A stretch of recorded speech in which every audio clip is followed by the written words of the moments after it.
Hey, my name is Eric, and welcome to my YouTube channel, to the first upload, in fact, of my channel, the current name of which is Way of the Brush. I have not yet determined if that's a dorky sounding name. Well, it is objectively, but I have not determined if it's within acceptable parameters. The main idea is to record little 1 to 3 hour paintings and try to fill the time with little observations and witty comments. Gonna try to explain the process here and to just talk about art, design, and aesthetics in general, and very likely a bunch of other topics too when I run out of stuff to talk about. The beauty of a YouTube channel is that you can just mute it if I start to get too opinionated. This is all being recorded in real time, by the way, which is a problem because I charge by the hour and I don't make a lot of money because of it. This is actually take two of this painting because I managed to hit the stream button instead of the record button in OBS. So the first painting just evaporated into thin air pretty much. It did, however, give me a good starting point for a more focused run of this painting, and I was able to adjust a few things that were bothering me in the original. But in retrospect, not as many as I would have liked. I find that going straight into line art in Photoshop is a bit awkward, so generally I tend to start by vaguely blocking in the what of the image. Then I can gradually push from the middle to the darker and to the lighter extremes. That way I don't immediately deplete my budget of very bright and very dark. When things start to take shape a bit, I can go in and actually delineate things more deliberately. Not that anything here is overly deliberate. I kind of dove into this with the intention of just winging it in the original run. This is basically a slightly refined recreation of the first painting. The basic idea of this channel is something that's been in the back of my mind for a while now, but it's never really felt like the right time to start it. Of course, the perfect time to start any endeavor would have been yesterday, or even many yesterdays ago, but that's out of the question. And on the flip side, I generally want to start things tomorrow, or many tomorrows from now, but that's not possible just logistically. So by means of elimination, that leaves me with the present, which seems fair enough to me. As I said before, I'll be doing little paintings like this and talking over them. If I can manage to get a following on this channel, people can start throwing me suggestions of what to do next. And if there's a demand for it, I can do critiques and paint overs. I'm not doing these videos because I have a particular message or am sitting on any kind of profound wisdom that I'm going to share with you. I'm doing them as part of the learning process, and because I do believe that when you get to a certain level, you got to start passing stuff on. If I can get a dialogue going and direct the channel to a direction people will find to be helpful, that would pretty much be the ideal scenario. Just looking back at this accelerated recording is pretty helpful because I'm picking up on some stupid to borderline retarded habits that I really should rectify. I'm also open to critique in the comments if you want. That way I can block you and then close the comment section because I am not good at dealing with criticism. I think I picked this subject because I'd spent the day looking at old 19th century buildings that have now been demolished and was probably daydreaming away to a Europe that I have never experienced or never will experience. I guess some people would say it never existed, which I guess is the kind of knee jerk response when someone says that something was better in the past. At least is usually the response I get when I say that something was better in the past. But whether it's true or not, the lost golden age is a central, if not the central idea of classical Greece, which I'd say was pretty influential. And come to think of it, the story of Adam and Eve is also about a lost golden age. I think somewhere it's embedded in our cultural DNA, which accounts for the popularity of, say, medieval fantasy and probably stuff like steampunk, come to think of it, even though those things seem a little bit regressive upon further analysis.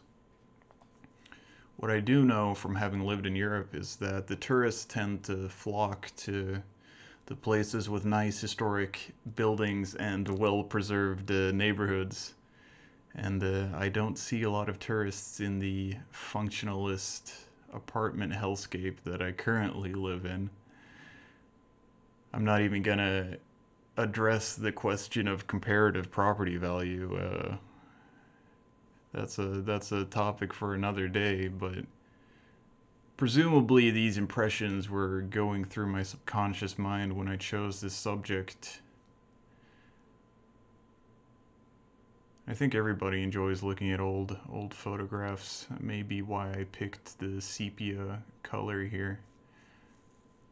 Try to do as much as possible with the hard round brush, as much as I can get away with. I just find it a bit bothersome to have to go through menus and switch between brushes. And if used properly, the round brush can be very painterly. If you look at Craig Mullins' paintings, for instance, he uses it to a very painterly effect. The opposite of that is when people use texture brushes as a shorthand for a painterly look. They're using texture brushes to emulate a painterly feel, but they're not painting. It's almost an afterthought. It's very strange. Chiefly what this piece suffers from is a failure to thumbnail, which is really just an excellent way to have the proper direction occur to you after you've already committed a decent amount of painting time to a wrong idea. From a time management perspective, the expression penny wise but pound foolish comes to mind. Graphically, as an image of a bridge, there's something there, but there's something that just isn't occurring. I guess ontologically, it isn't happening, which is a little bit frustrating. As a picture of a bridge, it isn't bridgy enough. There's a big area of dead space occurring where the bridge meets the embankment. I think with a lower profile and just decreasing how much space it's taking up, so that the bridge occupies more latitude than what it bridges, would really get this to happen graphically. A fallacy that I definitely get myself into, and I think a lot of us get into, is that we think that we're depicting a three-dimensional space. We're definitely creating that illusion. And once we get caught up in that illusion, it's easy to forget that on the highest level of existence, a picture is two-dimensional. And the cardinal directions of up, down, left, right, and diagonal are really the only tools you have to work with in making a compositional arrangement. At some point, I paused this, and it seems like I hit the stream button instead of record again, because there's a leap in terms of finish somewhere, where I've started to apply some stuff with texture brushes.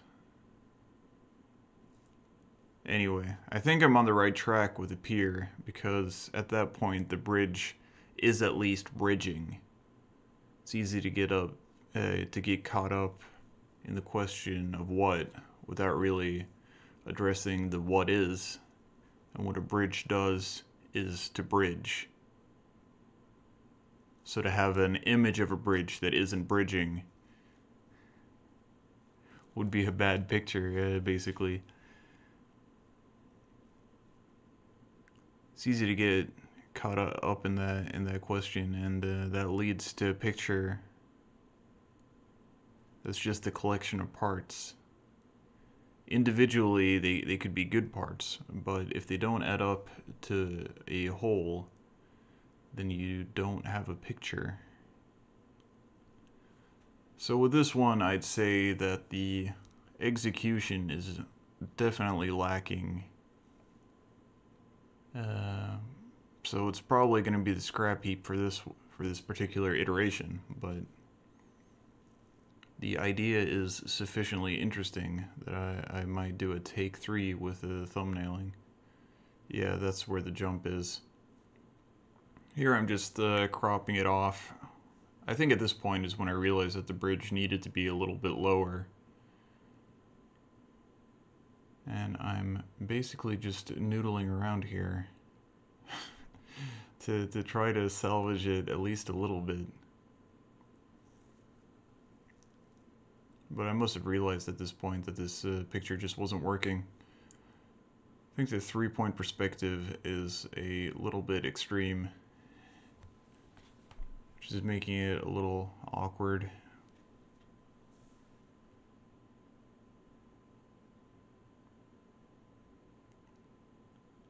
Note that I'm zooming out more than I'm zooming in. Try to save the zooming in for for later.